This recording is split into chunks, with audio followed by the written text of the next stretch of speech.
chop my money, chop my money, chop my money. Oh, Chimo. Oh, madam. Did the Holy Spirit tell you when they were playing soccer on Mount Everest? Are you the custodian of his seminal fluid? So hello guys, what's up and welcome back to my YouTube channel, and welcome to another episode of the crazy week that was with Barrister Neze. It's me, your girl Barrister Neze, and this is Nezeville. Every day, women find themselves praying because of man. We have spinsters going for all-night church programs, praying and fasting for a husband. I mean, look at these ladies here, people's daughters. In a recently concluded church program, these ladies used their hard-earned money, their sweat and their blood to go rent wedding gown so they can come to church and pray a life partner into manifestation. We have wives wake up at night, midnight, to pray for financial breakthrough for their husbands. You pray for long life, you pray for health, and then you now pray against strange women in your husband's life. But the one that I haven't heard of ever before, the one that is new, is women praying for their husbands against strange men. Judging from the recent happenings that we are beginning to see on social media, dear wives, include that in your prayer list.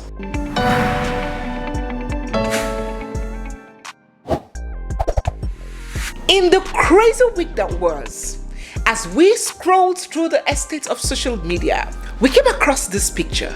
This picture of two men that had a little bit more color and flavor to it. It didn't need many trials in the guests to realize what was happening. But as we scrolled through the pictures further, our suspicions were confirmed. It was the wedding photograph of two men who had just taken themselves as husband and wife, or maybe husband and husband. I honestly do not know the nomenclature that is used. When these pictures made it out, I will not even lie to you, a lot of people were very surprised. Not because GAY relationship and marriages are new to us particularly, but because it's not every day you get to see a full-fledged Nigerian Igbo man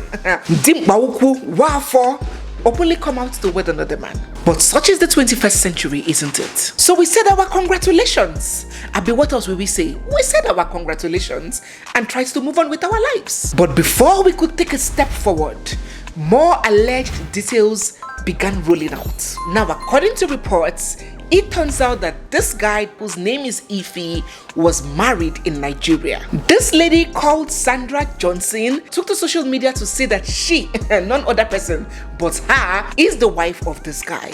And they have been married for several years and had 3 whole children together. She took us through the journey of how it all started. Now, according to her own testimony, she claims that this man that married her husband one day approached her in Abuja crying. That was in December 2016. According to her, he was crying, lamenting that he had nowhere to go to, that the friend that he came to see in Abuja has stopped taking his calls, and that he couldn't go back to Benin where he was based. This woman says she then let this man into her home, and before she could bat an eyelid, he started a relationship with her husband. She said that the day she made the mistake to tell the guy to leave her house, all hell was let loose, that her husband said he wanted a divorce. I am not understanding. This question, I'm not, who is understanding the conjunction of these testimonies? Because I am not understanding. I don't understand. You didn't know the guy from Adams. You met him on the street and he just asked you that he wanted to come and stay in the house and you let him in. I need more lights to be shed on that area. And he stayed in your house for 4 months according to you. 4 good months. A stranger that you didn't know from Adams, you just let him in. We need more clarification on that. Or is it that the wife knew him before then? But let us go on with the gist. So according to this lady, she said that when this man came into her home, unknown to her, before her very koro eyes, he and her husband started having a hot romance. And that the husband eventually sent this guy abroad and then he jetted off to go and meet him. According to the wife, he first went to Belgium, claiming that he had a 2-week conference. And after then, he went to Canada.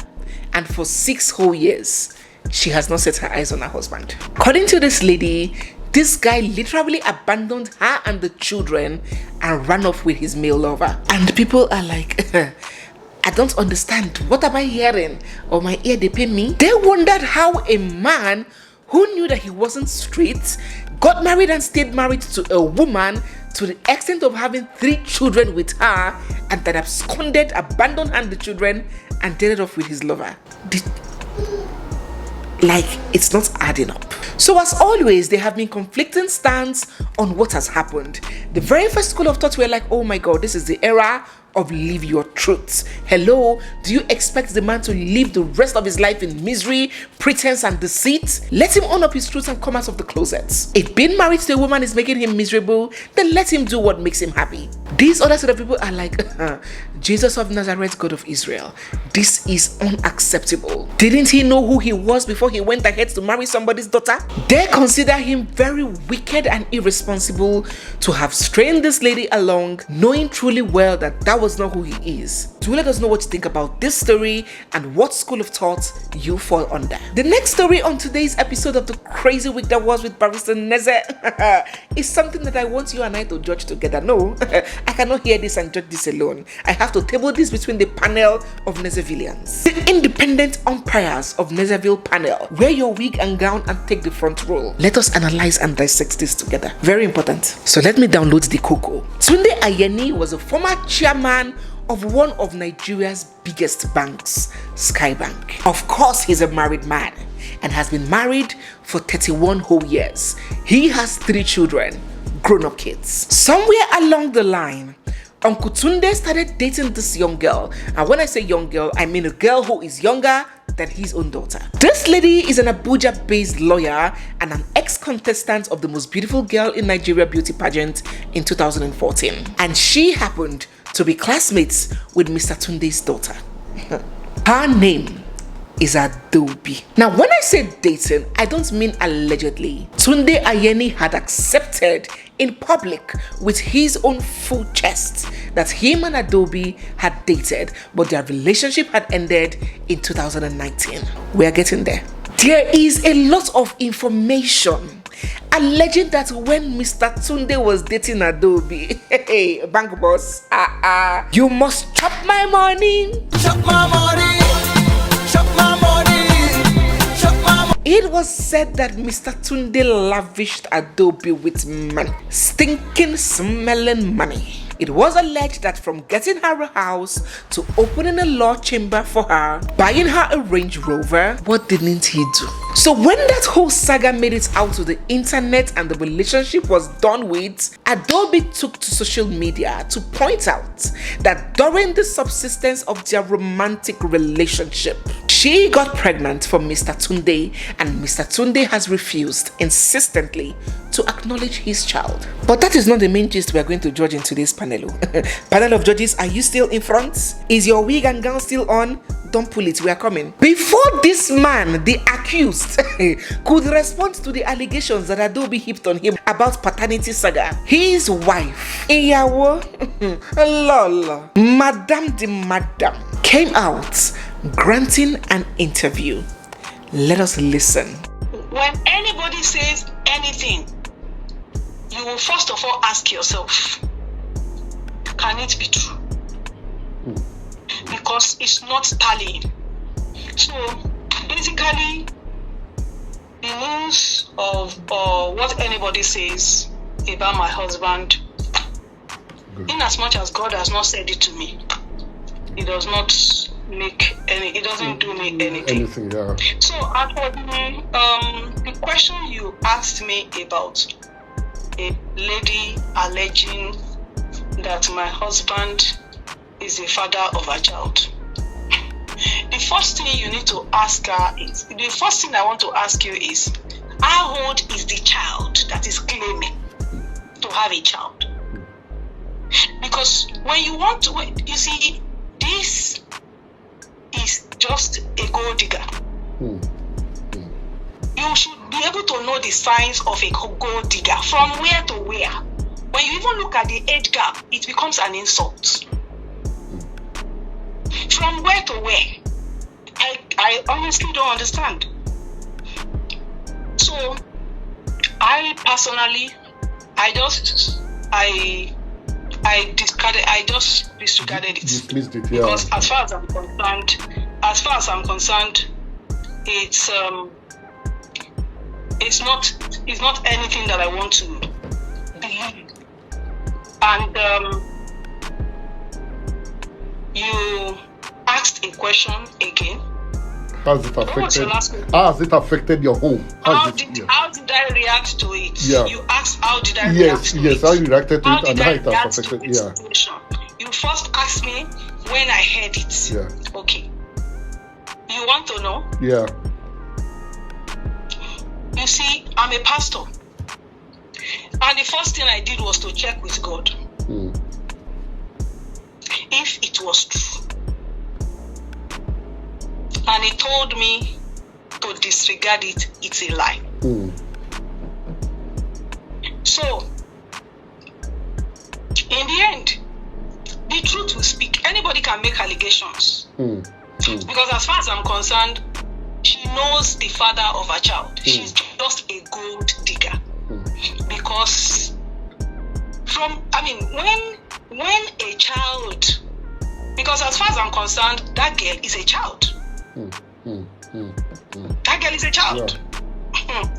So when a child who knows where her mates are could not find any of her mates to date, I hope you're getting what I'm saying. Of course. Yeah. Could not find any of her own mates to date. Yeah. Number one, she's gold digging. And when you now look at the nature of my husband, it's easy for people to just take it for granted. That's why I always advise my husband. I know how my husband and I began. You can tell me my husband is a flirt. I'll tell you my husband is not a flirt. You can tell me all the signs are there, and I'll tell you I'm sorry. You can say whatever you like. It cannot change my opinion about my husband. Because you see, the truth is, you have to know your husband. When you know your husband, you will know what he's capable of doing. If you do not know what your husband is capable of doing, then your marriage is going to crash. Because they will tell you any story and you will jump out. You will overreact. So, what am I trying to say in essence? What I'm trying to say is, how did I react to the situation? Yeah.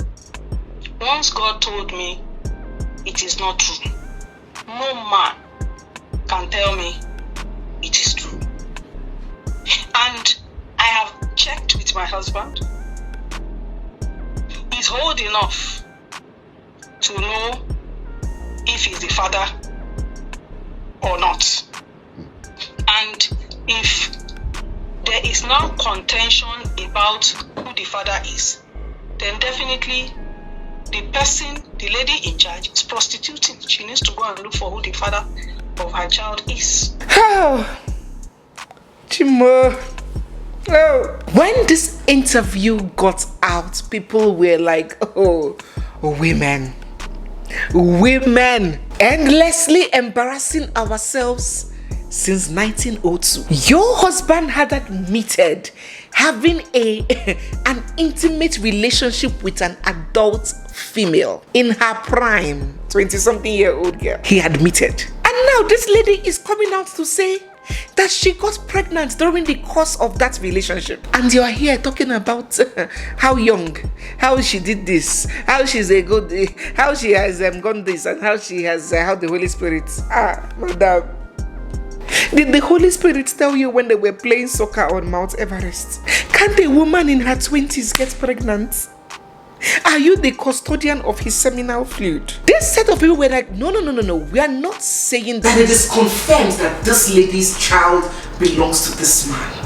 But it is a possibility because they had an intimate relationship. What sort of useless defense and embarrassment is this? Even if you didn't want to come online to publicly shame or bash your husband, you should have just stayed mute. Instead of granting an interview and defending with your full chest a state of facts that you cannot be completely certain about, were you there? So people on this school of thought were very disappointed in this woman's brazenness in defending her husband. They suggested that she should have better just stayed mute and stayed out of the whole public drama while handling the issue privately with her husband. On the other hand, some people have applauded what this woman did.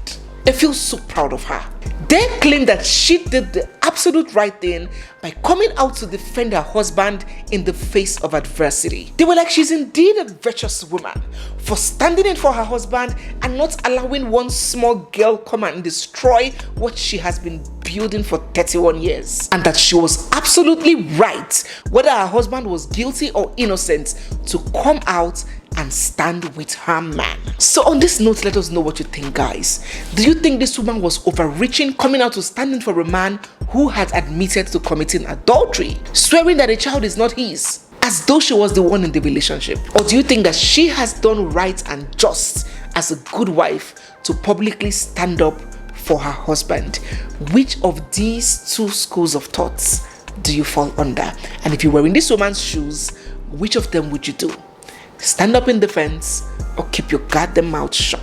Do let us know what you think down in the comment section. So guys, we have come to the end of today's video, of today's interesting episode of the crazy week that was with Barrister Neze. If you are new here or if you're yet to subscribe, don't forget to hit the subscribe button, give this video a big thumbs up, drop all your comments and feelings down in the comment section, and stay glued because we have so much more coming your way. It's me, your girl Barrister Neze, and this is Nezeville. I'll see you guys in my next one. For now, bye.